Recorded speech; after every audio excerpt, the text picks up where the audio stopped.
Olá, pessoal! Estamos aqui de volta para a parte 2 da nossa aula de História, aqui pelo canal Educação. Na nossa aula de hoje, dia 4 de novembro, nós estamos aqui discutindo sobre globalização. A gente já aprendeu que é um sistema que gera, né, essa interação entre o mundo inteiro, entre as pessoas, e que, claro, né, é um conjunto de impactos. Tem na economia, na cultura, na política, na forma de se comunicar. A gente viu aqui o conceito de globalização, de que forma que ela acaba impactando a nossa vida em sociedade. Nós estávamos aqui, o nosso último ponto foi sobre indústria cultural. Então vamos aqui dar continuidade. Olha, agora a gente vai falar sobre globalização no Brasil. Como a gente viu, a globalização ela vai impactando a vida de todos, né? Então, vamos lá, globalização no Brasil. A globalização no Brasil, ela tem início, como a gente viu, né, já com a chegada dos portugueses no país, isso porque começaram, de fato, as relações econômicas, sociais, culturais e políticas entre os povos que aqui viviam, que era uma média de 6 milhões de indígenas espalhados por todo o território, de acordo com a sua língua. Por isso mesmo que hoje a gente não usa, né? Não é adequado a gente usar o termo de que o Brasil foi descoberto por Portugal, porque quando eu digo que o Brasil ele foi descoberto, eu anulo, eu esqueço a nossa cultura base, a indígena, com mais de 6 milhões de indígenas vivendo dentro do nosso território, né? Então, a globalização no país, aqui no Brasil, a gente diz que teve início justamente com a chegada do português lá em 1500, no início do século XVI, né, que vai existir uma relação econômica, social, cultural e política entre indígenas e colonizadores. Mas, né, foi somente no século XX que esse processo teve o maior impacto na economia do Brasil, de fato, né, justamente como eu expliquei, quando o Brasil ele começa a viver dentro de um sistema neoliberal, através do plano do Collor, né, em que as privatizações das empresas estatais era sua política predominante. Lembrando que o Brasil havia passado por duas ditaduras militares, né? Não, primeiro a ditadura do Getúlio Vargas, que geralmente a gente fala que é de 37 a 45, o Estado Novo, porque de fato é um período mais repressor, mas, gente, não dá para esquecer que o cara ficou 15 anos no poder, né? Ele estava no poder desde 1930, então foi bastante tempo.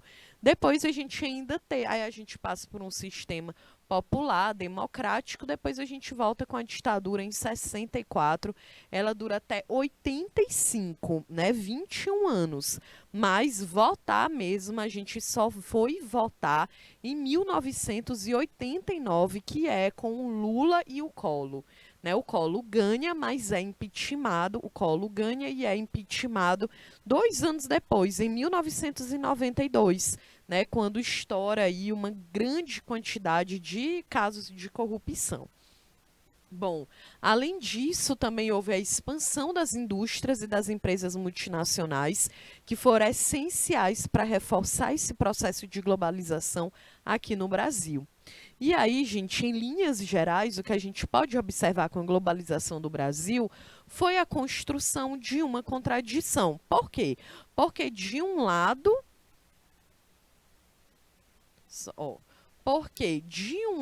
o aumento de emprego e a produção e a venda do maior número de aparelhos tecnológicos, né? Já do outro, o aumento da precarização do trabalho e da concentração de renda, sobretudo nos anos 90 e início dos anos 2000, né? Então, o que que isso significa? Eu até já expliquei. É aquela ideia de que, beleza, eu tenho um emprego, eu estou ali trabalhando, eu recebo um salário mínimo, ótimo, a economia do país está funcionando, mas, ao mesmo tempo, é uma precarização do trabalho, porque meu salário ele não dá mais conta. Enquanto a gente não viver dentro de um país que o salário mínimo ele consiga garantir um mínimo, né, aí não tem como a gente dizer que o trabalho ele não está sendo precarizado, né, que ele está sendo precário. Ok? Porque uma coisa é você viver na linha da pobreza quando você não tem geração de renda nenhuma. Outra coisa é você viver dentro da linha da pobreza mesmo trabalhando. E é isso que acontece no país, né? A gente tem pessoas que vivem abaixo da linha da pobreza. Hoje, né, a gente falava que a linha da pobreza no Brasil, antes da pandemia, era quem recebia até R$ 400 por mês, né? E hoje é R$ 156. É muito baixo. E ainda existem as pessoas que estão também na linha da pobreza recebendo um salário mínimo. Porque não dá, gente, não dá conta, não tem como, né? Viver, sobreviver. Dá para sobreviver, agora viver com qualidade, com o salário mínimo, não dá. Bom, e aí é muito importante a gente pensar, né, o que que é essa economia? Como que a economia funciona? A gente já aprendeu que a economia, ela é uma ciência humana, né? Geralmente a gente pensa que a economia, ela é uma ciência exata, porque envolve a matemática, a contabilidade, mas não, a economia, ela é uma ciência humana, porque ela tem a função da economia é administrar, é saber organizar os recursos que são gerados dentro de um território, certo? Então, administrar esses recursos para que o ser humano ele consiga sobreviver através desses recursos, né? Então, a economia ela é uma atividade política e cultural que está presente em todos os aspectos da sociedade. Por isso que vocês que estão aqui, né, fazendo o ensino médio, aqui é no EJA, geralmente a galera é uma galera que já trabalha, né? Então, e está aqui estudando também, é muito importante que vocês tenham consciência sobre isso, né, gente? Impacta de uma forma direta a nossa vida. E aí, como que a economia ela funciona? Bom, a gente fala que na economia, os bancos, o governo, as famílias, né, os organismos vivos, eles desempenham papéis fundamentais. Quando eu falo organismos aqui vivos, né, são as empresas, é as famílias, os bancos, o governo, porque a gente é o ser humano que faz essa economia ela se movimentar, ela girar, né? Então, é justamente essa procura, essa interação entre oferta, demanda, os bens de serviço, né, tudo que a gente produz dentro de uma sociedade para que a gente consiga sobreviver. E olha aqui a economia do Brasil atualmente, né? A gente tem uma economia bem diversificada, que ela abrange os três setores. O primeiro é o primário, né? Que é a agricultura, a pecuária, extrativismo, a caça, a pesca. O primário, gente, é justamente aquilo que garante a nossa sobrevivência de cara, que é a alimentação. Por isso que a agricultura ela está aqui. Quando a gente fala, né, lá da pré-história, né, dos homens, das mulheres das cavernas, geralmente a gente aprendeu, né, de que foi o fogo, o domínio do fogo lá no Paleolítico, pelo Homo habilis, pelo Homo erectus, que garantiu a sobrevivência da espécie humana. Mas nós já temos muitas outras pesquisas que comprovam que o que garantiu a sobrevivência da espécie humana foi justamente a agricultura, né? Porque com a agricultura a gente não precisava mais ficar se deslocando o tempo inteiro procurando comida. Com a agricultura a gente conseguiu se manter em um local, ter aquela capacidade racional, intelectual, de ver em que momento que dava para plantar, que dava para colher aquele grão. Então foi justamente isso que fez com que a gente conseguisse garantir a nossa sobrevivência. Né? As próprias também civilizações mais antigas se desenvolveram próximo dos rios, né? A gente pode dizer aqui a Mesopotâmia com o rio Tigre e Eufrates, o Egito com o Nilo, a China com o rio Amarelo.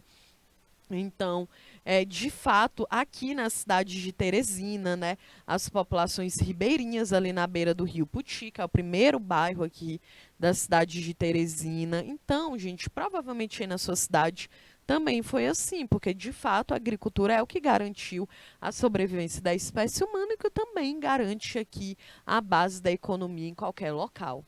Depois vem o setor secundário, que é o setor das indústrias, da construção civil, do fornecimento de serviços, como água, luz, tratamento de esgoto e o setor terciário, que é o comércio.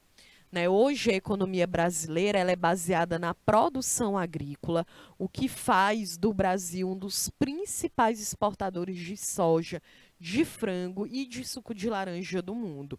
Inclusive é isso aqui que a gente fala que são as commodities, né? Que é justamente um produto que ele consegue passar muito tempo ali armazenado ou então sendo transportado, ele não estraga. Então, o Brasil tem aí a nossa economia, né, ela era uma base, né, desde o início dos anos 2000 foi quando se firmou. O Brasil ainda é líder na produção de açúcar e derivados da cana, celulose e frutas tropicais, né? E também possui uma importante indústria de carne, com a criação e abate de animais, ocupando o posto de terceiro produtor mundial de carne bovina.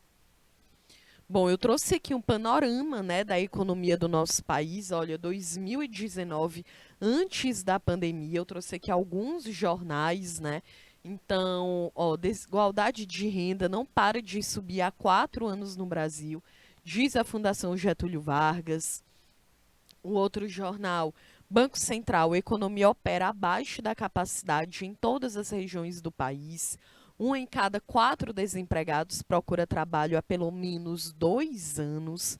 Olha, antes da pandemia a gente já tinha todo esse impacto aqui, né? O Brasil vivendo uma crise. Ó, outubro de 2021, com o Correio Brasiliense falou: cenário econômico para 2022 deve ser ainda pior e analistas alertam para riscos, né? Justamente porque a inflação está muito em alta, o PIB teve uma queda.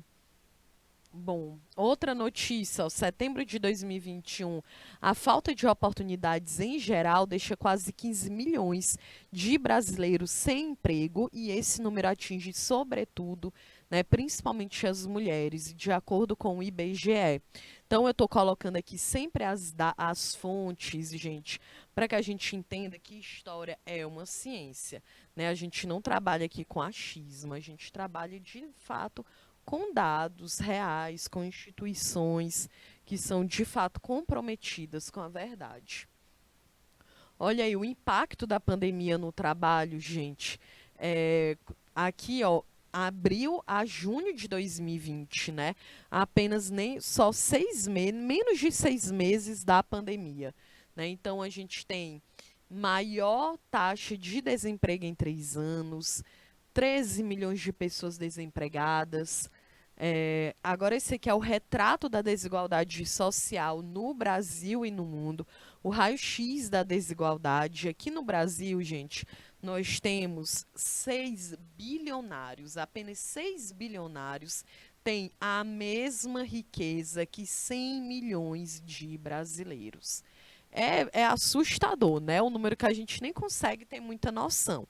Esse aqui é um dos que mais me assustaram quando eu estava lendo, quando eu vi aqui esse informe sobre a desigualdade no mundo, né, que é de 2018, da Databook, que diz assim, olha, um trabalhador no Brasil que recebe um salário mínimo precisa trabalhar 19 anos sem gastar nada. Tu já pensou tu trabalhar 19 anos? Vocês aqui no EJA geralmente é uma galera que trabalha, né? Então imagina tu trabalhar 19 anos da tua vida e tu não poder gastar absolutamente nada e tu ainda vai ter apenas 0,1% da pessoa mais rica, né? Tu vai ganhar 0,1% do que a pessoa mais rica ganha em um mês, gente. Não tem como. É uma desigualdade de renda que não tem nem como a gente ter muita noção, né? Então, esses 6 bilionários aqui, ó, que têm a mesma riqueza que 100 milhões de brasileiros, são eles o Jorge Paulo Lemann, que é da AB InBev, o Safra, que é do Banco Safra, o Marcel Herman Teles, também dessa AB InBev, o Carlos Alberto Sucupira, dessa AB InBev, o Eduardo Saverin, do Facebook, e o Emílio Pereira de Moraes, que é do Grupo Votorantim. Então, é de fato uma desigualdade muito grande, né? E olha, de acordo com a Forbes, existem 31 brasileiros na lista dos maiores bilionários no mundo. E aí é isso, né? Por isso que a gente fala que é uma desigualdade social. Porque 5% do mais rico do Brasil tem o mesmo do que os outros 95% do país, gente. Um país que tem uma média de 212 milhões de habitantes. Então, de fato, é um número muito grande, né? E olha, a globalização na questão econômica, né? O principal objetivo é reduzir os custos pela exploração da mão de obra, da matéria-prima, né? Então, as instituições financeiras, como os bancos, as casas de câmbio, criaram um sistema eficaz para beneficiar a transferência de capital. Né? Então, a ideia de que a economia dentro de um sistema capitalista neoliberal é justamente uma economia que ela cresce na base da exploração do trabalhador. Essa é a grande crítica em relação ao sistema capitalista, né? Esse sistema neoliberal. Por exemplo, aqui o neoliberalismo e a globalização. Os críticos ao sistema afirmam que a economia neoliberal ela só beneficia as grandes potências econômicas e as empresas multinacionais. Né? Então, os países pobres ou em processo de desenvolvimento, como é o Brasil, sofrem com os resultados de uma política neoliberal. Né? Porque desde esse neoliberalismo implantado aqui no Brasil, desde a década de 90, a gente tem um que teve um crescimento do desemprego, os baixos salários, né, o aumento das diferenças sociais e, é claro, a dependência também do capital internacional. Bom, para a gente ver na prática, né, um pouco dessa desigualdade no Brasil, eu trouxe aqui essa foto de 2004 do Tuca Vieira, que é um fotógrafo que trabalhava no jornal Folha de São Paulo, em que eu li a entrevista dele, né, quando ele tirou essa foto, porque essa foto, gente, não tem, eu acho que uma aula sobre desigualdade social, no Brasil, nas aulas de história, de sociologia, que essa foto aqui ela não tenha sido usada, né?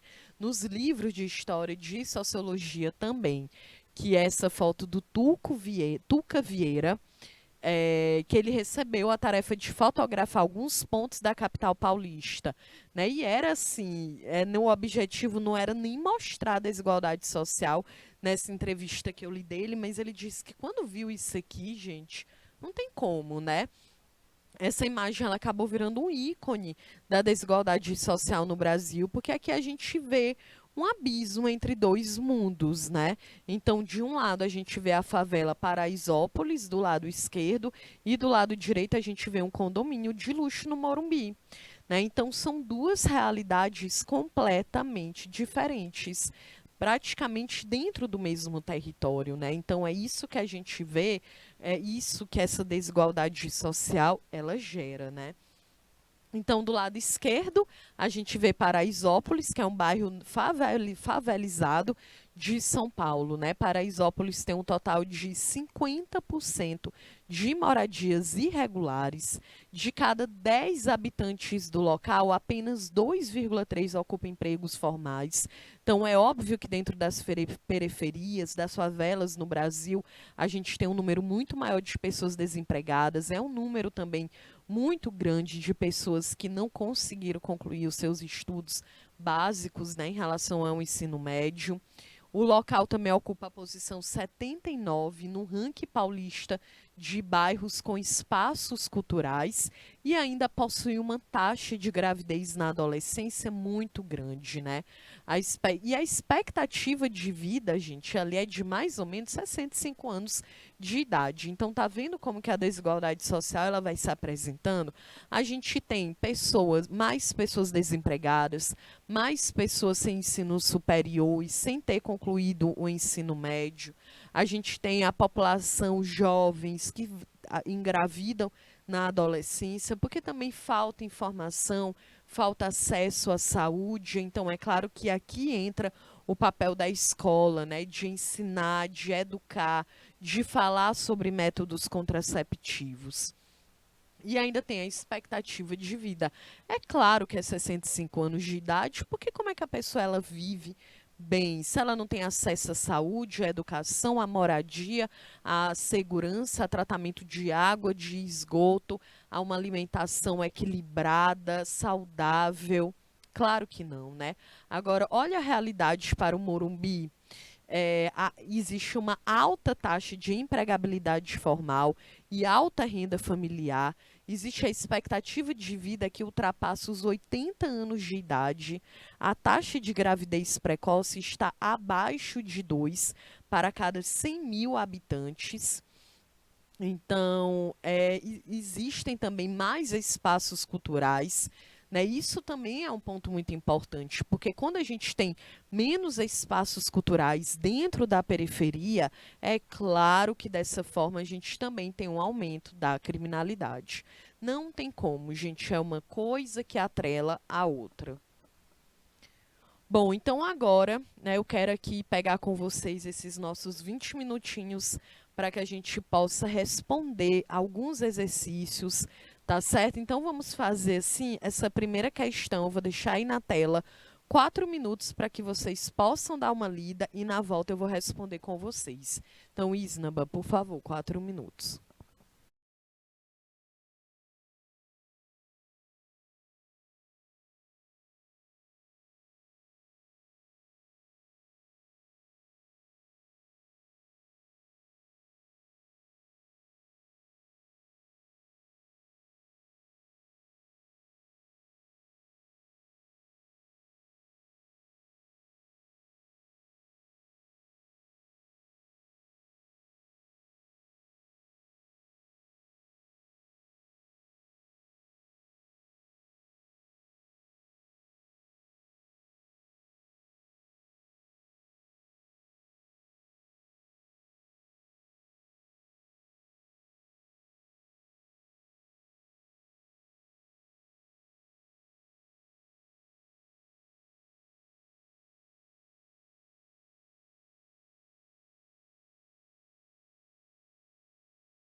Ok, pessoal, estamos de volta. Então, vamos aqui responder o nosso exercício.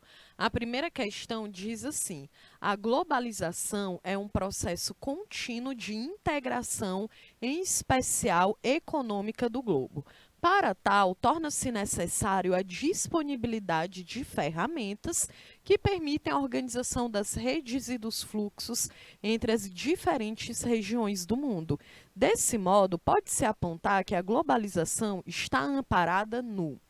Olha aí, no que a globalização está amparada? A gente viu que a questão já está te dizendo que existe um processo de integração na economia, né, na política, no globo, gente, de uma forma geral. Então, a globalização ela vai se amparar no desenvolvimento dos meios de transporte e de comunicação.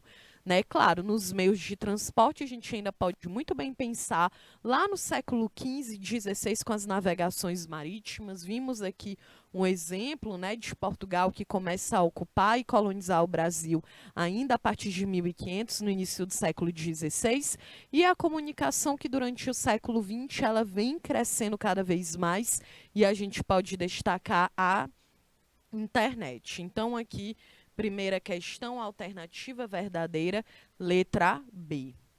Bom, segunda questão. As atividades industriais da globalização estão extremamente internacionalizadas e são baseadas em ferramentas tecnológicas de produção e comercialização. Sendo assim, destacam-se no processo de globalização as empresas ligadas à letra A, produção de conhecimento, como as de informática. A alternativa verdadeira, né, gente? Nem precisa que ver as outras. A gente acabou de ver que um dos setores que mais cresce na globalização é justamente a comunicação, a informática, a internet, a própria forma como nós estamos agora assistindo aula, que é mediada pela tecnologia, né? Então, segunda questão, alternativa verdadeira, letra A. Bom, terceira questão. Com relação ao espaço mundial, o processo de globalização provoca uma homogeneização da produção e do consumo em nível global. O que está querendo dizer aqui? É que agora o mundo inteiro ele passa a produzir produtos que estão em um mesmo padrão. Né? Então, entra também dentro desse sentido qual é a beleza que é padrão, o corpo que é padrão, o cinema que é o padrão, a mídia, né? A ideia de se igualar todas as pessoas em uma mesma categoria. Por isso que a questão está falando em homogeneização, certo? Então, desse modo, pode-se afirmar que a globalização resultou na letra A, melhoria da qualidade de vida das populações periféricas. Nós acabamos de ver que não, que inclusive a globalização ela aumentou a desigualdade social, porque esse desenvolvimento tecnológico e econômico ele não acontece da mesma maneira em todos os países do mundo, né? Pelo contrário. A globalização ela também é impactada por uma colonização, pelo imperialismo do século XIX, o neocolonialismo, né? Então, o neoliberalismo. Então, não tem como. De fato, a desigualdade social ela aumenta.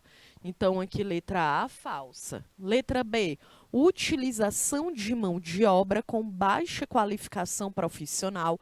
Falso, porque uma das tendências da globalização é procurar pessoas que tenham uma alta qualificação profissional, o que também acaba gerando, né, um ponto para a gente poder refletir, já que infelizmente nos países subdesenvolvidos ou em desenvolvimento a gente tem a população que é pobre, periférica, ela acaba tendo menos acesso a uma educação formal.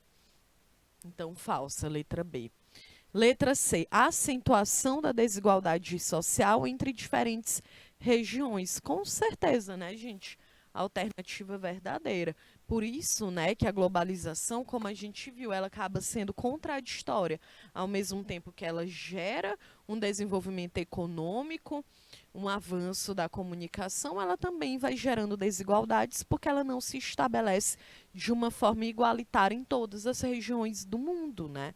Então, aqui, com certeza, a alternativa verdadeira é a letra C. Vamos agora para a quarta questão. Na quarta questão, vou deixar 3 minutinhos para que vocês possam dar uma lida e ver qual alternativa está verdadeira. 3 minutos, Isnaba, por favor.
Ok, estamos aqui de volta, então vamos aqui responder nossa quarta questão. A globalização não ficou restrita apenas ao meio urbano, sendo amplamente encorajada no meio rural, em especial por meio da integração das cadeias produtivas de alimentos aos consumidores em nível regional e global, né, gente? Então, entender que quando a gente fala que a globalização ela integra os países ao redor do mundo, dentro de um único país, ela também integra o meio rural ao meio urbano. Né? Tem até um ditado que diz que o campo ele sobrevive sem a cidade, mas a cidade ela não sobrevive sem um campo, porque o setor primário da economia é justamente a agricultura, e a agricultura é desenvolvida onde? No campo. Então, no meio rural, com o advento da globalização, as práticas agrícolas foram transformadas por meio do letra A, desenvolvimento de técnicas agroecológicas no campo. Sim, a gente tem, né, técnicas agroecológicas no campo, mas existiam essas técnicas, né, até antes mesmo do século XX, por exemplo. Então, é a ideia de que nós temos ferramentas de monitoramento da produção. Tá certo, gente? Porque, olha só, letra A, letra B, no caso, né, diz fomento para a produção agrícola de subsistência. A agricultura já é isso, né? Também é para uma economia de subsistência. Mas quando a gente pensa na economia, o Brasil ele não é destaque no gado, não é para subsistência, é para venda externa. Produção de soja não é para subsistência, é para venda externa. Então, a letra B não dá para a gente dizer que é isso, né? Letra C, incentivo produtivo voltado para o mercado local? Não, sempre o mercado exterior, né? Externa ao máximo, a exportação. Letra D, emprego de ferramentas de monitoramento da produção, né, gente? Tem a ideia agora aqui, né, da globalização também nas técnicas agrícolas, é que precisa ter uma produção muito intensa, muito bem fiscalizada, porque a gente sabe, como nós vimos, né, só no Piauí, 90% da soja produzida aqui vai para a China. A gente tem a produção bovina, o Brasil é destaque no abate e na distribuição de carne bovina para o mundo inteiro. Não é produção local, é uma produção em larga escala, certo? Então, por isso que tem que ter ferramentas próprias para isso também. Alternativa verdadeira, letra D. E quando eu falo ferramentas, não é ferramentas ou objeto para matar o boi, né? Mas é todo o sistema, a organização, certo? Que faz com que se produza muito e se venda para fora do país. Bom, vamos responder aqui a quinta questão, o Enem de 2015.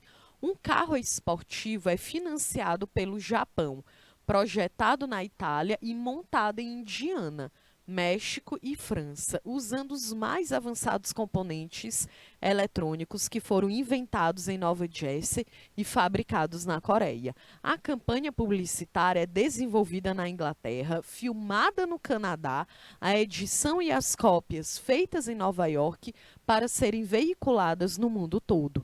Teias globais disfarçam-se com o uniforme nacional que lhes for mais conveniente. Isso aqui está no livro O Trabalho das Nações, preparando-nos para o capitalismo no século XXI. A viabilidade do processo de produção ilustrado pelo texto pressupõe o quê? Gente, olha só, um carro ele está dizendo que é financiado pelo Japão, projetado na Itália, montado nos Estados Unidos, no México e na França e vendido para o mundo inteiro. Ou seja, a globalização é isso, né? Um único produto é produzido em um país, mas ele passa por muitas outras etapas pelo mundo inteiro. Então, é uma ideia, né, o uso de uma organização em rede, em uma tecnologia de informação. Afinal de contas, é a tecnologia que faz com que isso aconteça. Então, quinta questão, alternativa verdadeira, letra D. Vamos aqui para a sexta questão, mais uma questão aqui envolvendo o Enem, tá certo? Bom, Enem 2015. Não acho que seja possível identificar a globalização apenas com a criação de uma economia global, embora este seja seu ponto focal e sua característica mais óbvia. Precisamos olhar além da economia. Antes de tudo, a globalização depende da eliminação de obstáculos técnicos, não de obstáculos econômicos. Isso tornou possível organizar a produção e não apenas o comércio em escala internacional. Quem disse isso aqui? O Robbins Val, O Novo Século.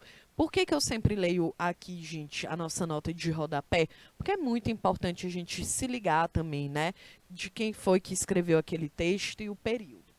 Isso vai te ajudar a chegar na resposta.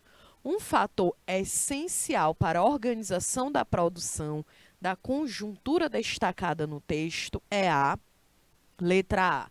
Criação de uniões aduaneiras, difusão de padrões culturais, melhoria na infraestrutura de transportes.